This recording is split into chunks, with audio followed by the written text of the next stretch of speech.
നമസ്കാരം. നമ്മുടെ കേരളത്തിൽ നിയമസഭാ തെരഞ്ഞെടുപ്പ് അടുത്തുകൊണ്ടിരിക്കുകയാണ്. നിർഭാഗ്യവശാൽ നമ്മുടെ നാട്ടിൽ നിന്ന് നടക്കുന്ന രാഷ്ട്രീയ ചർച്ചകൾ വളരെ മോശമായ രീതിയിലൂടെ മുമ്പോട്ട് പോവുകയാണ്.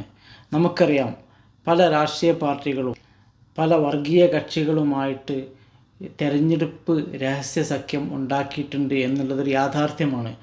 അതിൻ്റെ പല തെളിവുകളും പിന്നീട് പുറത്തു വന്നിട്ടുള്ളതും അത് നമ്മൾ ഒരുപാട് തവണ ചർച്ച ചെയ്തിട്ടുള്ളതുമാണ്. നിർഭാഗ്യവശാൽ ഇപ്പോൾ നമ്മൾ ഒരു തെരഞ്ഞെടുപ്പ് പടിവാതിക്കൽ എത്തി നിൽക്കുന്ന ഈ സമയത്ത് നമ്മൾ ചർച്ച ചെയ്യേണ്ടത് നമ്മുടെ നാട്ടിൽ നടക്കുന്ന വികസനത്തെക്കുറിച്ചാണ്, ജനക്ഷേമ പദ്ധതികളെക്കുറിച്ചാണ്.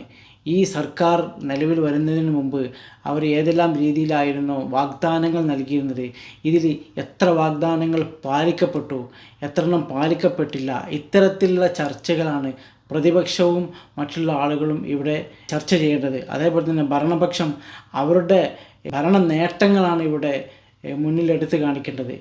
ഭരണകൂടത്തിൻ്റെ ഓരോ തെറ്റുകളും ചൂണ്ടിക്കാണിച്ച് അത് വലിയ ചർച്ചയാക്കി ഈ ഭരണകൂടത്തെ ശരിയായ വഴിയിൽ നടത്തുക എന്നുള്ള വളരെ വലിയൊരു ഉത്തരവാദിത്തമാണ് പ്രതിപക്ഷത്തിനുള്ളത്. നിർഭാഗ്യവശാൽ അത് നമ്മുടെ കേരളത്തിൽ നിന്ന് നടക്കുന്നുണ്ടോ എന്ന് സംശയമാണ്. അനാവശ്യമായ ചില വർഗീയ കക്ഷികളുടെ പേരുകൾ എടുത്തിട്ട് അങ്ങോട്ടും ഇങ്ങോട്ടും പ്രതിപക്ഷവും ഭരണപക്ഷവും തമ്മിൽ തർക്കിച്ചുകൊണ്ട് അത്തരത്തിലുള്ള വർഗീയ കക്ഷികൾക്ക് ഈ കേരളത്തിൽ ഉയർന്നു വരാനുള്ള എല്ലാ സ്പേസും ഉണ്ടാക്കി കൊടുക്കുകയാണ് ഇവർ ചെയ്യുന്നത്.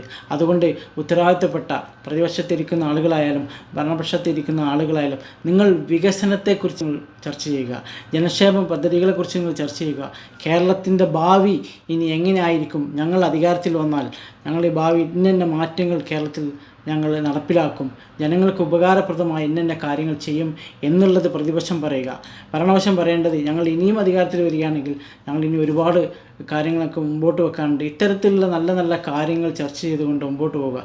അല്ലാത്ത പക്ഷം നിങ്ങൾക്കും രണ്ട് കൂട്ടർക്കും ഇവിടെ പ്രവർത്തിക്കാനുള്ള സ്പേസ് ഉണ്ടായിരിക്കുകയില്ല. നമ്മളൊരു ചുമരുണ്ടെങ്കിൽ മാത്രമേ ചിത്രം വരയ്ക്കാൻ കഴിയൂ എന്നുള്ള ഒരു യാഥാർത്ഥ്യം നിങ്ങൾ മനസ്സിലാക്കണമെന്ന് പറഞ്ഞുകൊണ്ട് ഇന്നത്തെ എൻ്റെ വീഡിയോ ഇവിടെ അവസാനിപ്പിക്കുന്നു. ബൈ.